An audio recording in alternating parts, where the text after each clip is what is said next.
Hi, I'm Megan Sharkey. I'm a doctoral student at the University of Westminster. And I guess I have a question regarding how to approach life cycle financing with both the public and private sector. So a lot of times when we're doing the cost benefit analysis, they are quite limited. And I guess how do you propose through not only what you're doing at the NIC and the needs assessment that we address those particular funding and finance models by moving to more of a life cycle finance model? I think we're looking very carefully at about how you finance infrastructure, and again, part of the issue is the transparency over the whole life cycle costs of infrastructure, but also the revenues that flow from it, and it's kind of trying to match some of those lifetime benefits from the to the costs, so you can actually have a revenue stream or a benefit stream that you can try and monetize. So one of the things we're doing is looking across a lot of sectors. So if you look at something like the offshore wind sector, which has been fairly successful in terms of managing to get capital for the construction and then recycling that capital for the operation of the assets, there's a challenge as to whether you can apply that model or whether it's suitable for other sectors such as rail or roads or maybe water investment. Yeah, I mean, I think it is a challenge because we would look at investment in two chunks. So there's the capital and then the operation, and we've really struggled to. Yeah, can you hear me? I've got. Okay, I'll start again. We struggle because we tend to look at those two things mainly because of the risk profiles, I think, around the type of investment. I think perhaps the water sector is one that we could look at in terms of the way the regulation has now tried to reward water companies for OPEX or operational, not OPEX, TOTEX, total expenditure. And looking at that as a way of kind of trying to reward the maintenance regime as well as the capital regime, so we don't get that kind of capital investment bias. But I still think it's a challenge. I think, as Adam said, we need to get that revenue right in terms of looking at things like road pricing, I think, and the way we fund our infrastructure. I think we try and use kind of old solutions to solve kind of modern day problems in terms of revenue and funding at the moment. Yeah, I think that one of the things that that was loud and clear from the study in the NNA was that there's no shortage of money available that is looking to be invested. The challenge with new projects is laying out that clear finance model at the start and building it in so that investors have certainty, and we're not trying to backwards engineer a finance model that's not been considered throughout the construction program, and absolutely we need to think about the whole life costs and you know who pays for the service and how that kind of gives buyback to the investors and the risk profiles and the risk share. So the money is there. The challenge is identifying the mechanism at the start. Thank you. Question right at the front, please, Alex. Catherine Smale, New Civil Engineer magazine. In terms of, say, autonomous vehicles, what do you see as the timescales that kind of that you can bring that on, and are we ready for it? And also things like off-site manufacture. What's the kind of? Is there any one step change which needs to be made to enable us to go forward, kind of, and run with it, rather than kind of what we're doing at the moment? Who wants to start us off? Autonomous vehicles. Autonomous vehicles. They're here already. I mean, we've had cruise control for 30 years. It is actually more incremental, I think, than some people would have. I think it will be a long time before every vehicle on the road drives itself. But equally, as we're seeing software in Teslas now that in theory gives the car the ability to drive itself and to slow when it sees obstacles and so on.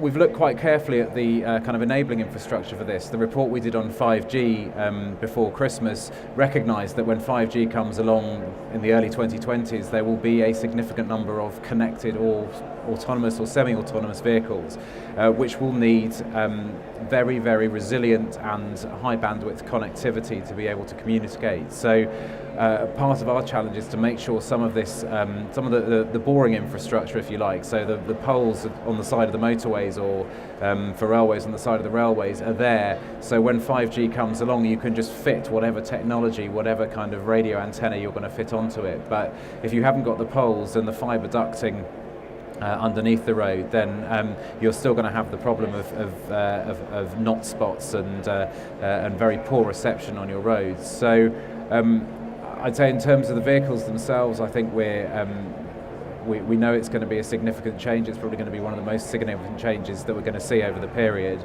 But there's a lot in terms of the enabling infrastructure where we can take a fairly certain view that these autonomous vehicles will need greater connectivity, so we need to provide that connectivity.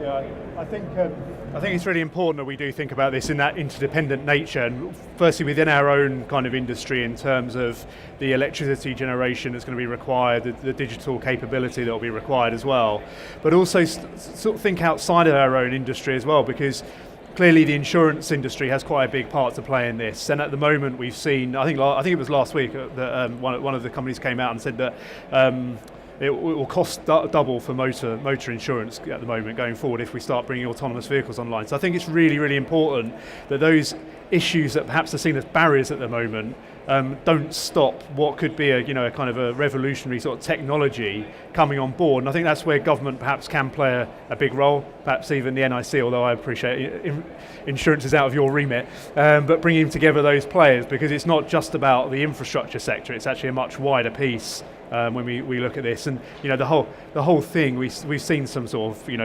issues already with some of the tests that are going on in America.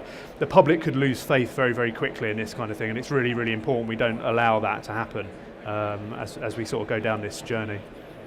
I think one of the really exciting things is that the private sector are obviously really behind this, and you've got the likes of Google and Tesla and Uber all pushing the legislative, the regulatory framework as well as the technology.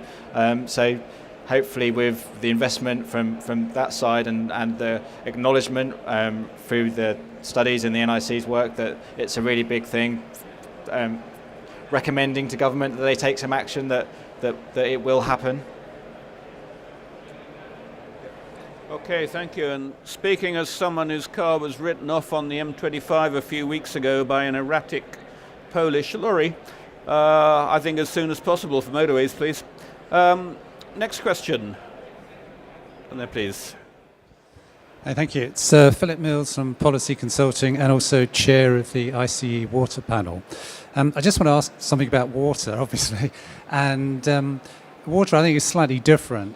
It's probably the cheapest utility service that's provided to our homes and factories and what have you. But it's probably the most undervalued. But it also has a different, if you like, funding arrangement, and that's what I want to touch on. Obviously, through the economic regulation framework, water companies put forward a business plan, and the economic regulator goes through that, simplifying things, decides what the capital spend or TOTEX spend will be for the next 5 years or 6 years in Scotland and Northern Ireland. And water companies also have a 25-year water resource plans. But I just wondered how the National Infrastructure Commission sort of findings, future findings related to water would sort of relate or interact with the sort of the current regulatory framework model. Yeah, well, thank you. And in fact, I met with Ofwat last week discussing just that. And I think if you're taking that very long-term national view of demand for water and the resources that are available, it's clear that there's likely to be much more water stress in the southeast, and there still appears to be subject to climate change, obviously. But on current projections, there will still be enough water in the north. Now, there are two longer-term solutions for this. So you can either build more kind of reservoirs or desalination plants in the south, and I think in terms of the regulatory framework, although there's a 25-year plan which might say you need another however many 10 reservoirs in the southeast, the business plans don't only get approved on a 5 or 6 year basis. So there's something about having some kind of signal for investors that there will be a greater degree of certainty over longer term planning of assets. The other one is to look at the case for other ways of providing water. So at the moment, because the water companies are very regionalised and operate on a very regional basis, they will always, in their business plans, their nature and their incentives is to increase the value of their own capital base. Now, it could be that it's a better solution in terms of resilience and in terms of cost to try and transport water from the areas of less stress to greater stress. And that involves quite a change in the regulatory arrangements, because you're effectively creating a national water grid, whereas previously we've only had regional ones. So again, these are the sorts of things that the NIC can look at. We can examine some of the costs and the benefits of the various options and feed that into our recommendations.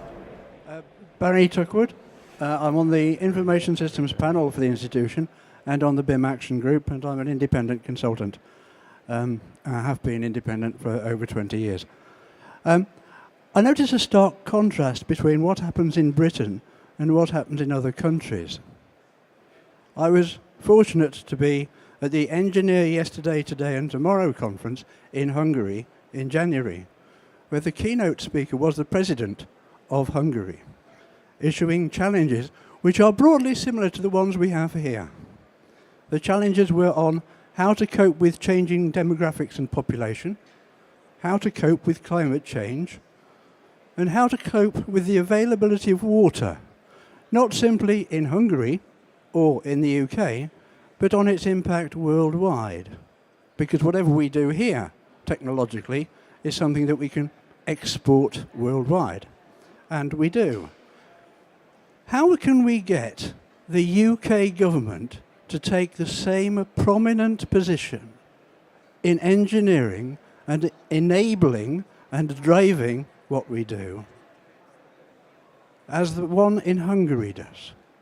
I'm not supposing or suggesting that Hungary is the best case, it being a much smaller country, but it would be really good, I think, to have a similar drive from the UK government behind all British engineering and technological developments. Thank you, Barry. Who'd like to start with that easy question? Sure. I'm not a mouthpiece for the government, I guess I should say, but I think we have to give the government some credit in what they've done in terms of infrastructure over the last 6 or 7 years. I mean, we've got a national infrastructure pipeline that's been there for that over that period of time, and that's giving investors some sort of certainty over kind of out to sort of the mid-2020s, early 2030s in terms of projects. But I think the fact that the NIC has been established is a great, sign. I mean, we've long asked for in engineering, and much longer than I've been at IC, for some kind of strategic approach and long-term strategic approach that looks at interdependencies, and we've got it. So I think it's really important that we support the work the NIC does, because they'll be the ones that are making recommendations to government and holding government to account. Let me put the pressure on Adam, but I think that's really important. I think the other thing is if we look at the modern industrial strategy, which clearly, if you look at it, it's lots of things that are already happening, but it is attempting to tie up lots of pillars and things that are going on already across the UK. But it's got this real intention to drive regional growth around the UK, and infrastructure and engineering and manufacturing are all at the heart of that. So I think it's I do think the government's done quite a lot actually to put those things at the centre and to try and join them up as well. Yeah, I'd agree with that. With what Andrew's just said. So we have got the NIC, we've got things happening, but as Andrew also said earlier, we've had some real decisions made over the last year, and infrastructure features highly in the autumn statement last year. We've had the recent housing white paper. We've got the industrial strategy. So I'm sure all of us in the profession would like there to be more, but things are heading in the right direction. You wish to comment?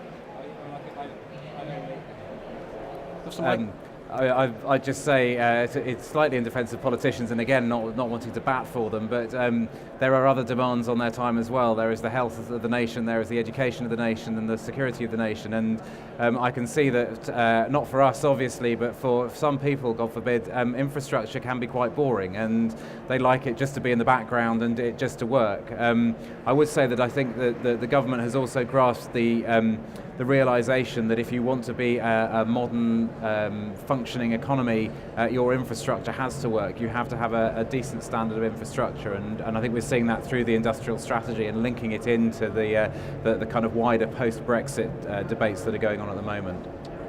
And let me just say one thing, if I may abuse position of chair here.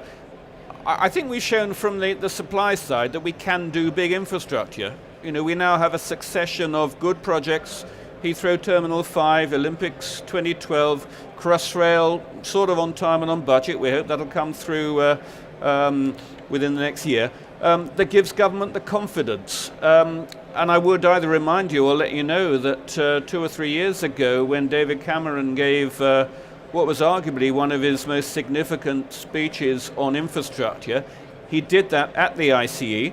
And he spent about 45 minutes before that speech talking with the IC president of the time and our Director General about what the issues of infrastructure were. So maybe we don't do things as in Hungary. There are two parts to this, and I think the trends are going well, but I'm certainly not complacent. We have time for one last question, I think, please. Thank you. My name is Maha Badr. I am from Doha, Qatar, with my client here. I am a fellow of the Institution of Civil Engineers, as well as a senior infrastructure coordination manager for ASTAD, a project management consultancy. The project I work on is Education City. My client is from Qatar Foundation, engineer Khalid Al-Ahbabi, sitting on my left, and he's also a project engineer with them. We deal with infrastructure on a daily basis, and our interest here to come for the sessions all 3 days is to take away what we can learn from the UK. And going forward from the previous question Barry asked, I was delighted that he took the level of discussion into Europe. I'm taking it now internationally to Qatar, if I may. What we'd like to know is, having heard the speakers, and in particular, I think Adam mentioned best practice on international level. What can we take from you that you're applying from international experience or best practice, or you're maybe exporting out to affect our way of working in Qatar and improve our infrastructure, as we have mega projects coming up and the FIFA games also? Thank you. In terms of best practice, we look around the world. In Britain, we tend to look closest to home initially, which is France, and it's always been, I think we've always been a little bit envious of France and some of the large projects that they've done, particularly on rail, on motorways, on their power stations.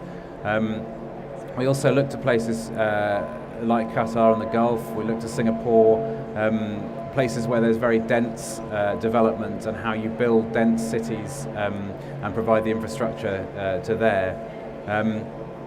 And in terms of the best practice that the UK can offer, I think we look at things like the governance and also the public perceptions of infrastructure and the public engagement in getting it built. And I would use High Speed 2 as a very good example of this, where there's been an extensive programme of public engagement along the whole route, including the communities where the railway line will go past them, but there won't be a station near to them. And the idea of actually getting the people who will be affected by this infrastructure to understand and engage in the projects at an early stage is probably something where the UK's worked really hard in the last few years. It's worth talking about our colleagues at the ITRC in response to this. So the ITRC is a network of universities across the country that did the demand modelling part of our study. So I'm not aware of any models of that scale, of that complexity, that tie in all of the different sectors in infrastructure. And obviously they did the study that supported the national needs assessment, and they're supporting the NIC, but they're also working with other countries around the world. So that gives an opportunity really to understand the demands and the needs, which can then drive policy outwards. In terms of approach, for both the NNA and I guess leading into the NIC's study, I think it was New Zealand that did a similar exercise before us. So we drew on their practice in terms of methodology and built on the demonstrable success that they had as a reason that we should do the NNA.